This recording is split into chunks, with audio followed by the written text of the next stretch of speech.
So this is the Penguin low profile air conditioner. As you can see, only comes down from the roof by a couple of inches.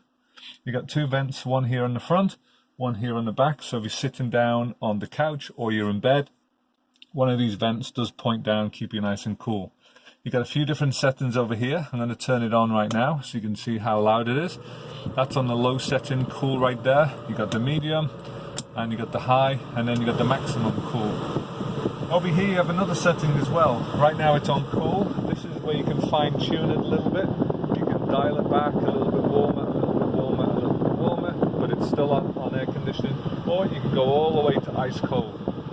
And what I said before, the van is very small, and because it's small, this air conditioning will cool you down very, very, very quick. On the other side, if you don't want the air conditioner, you can simply turn it to fan. This is now a fan, just going to blow cool air out of the air conditioning unit, but it won't blow air conditioned air out. This side here, and then turn it off. So you got fine tuning over here, air conditioning, 3 settings, and the fan, 3 settings as well.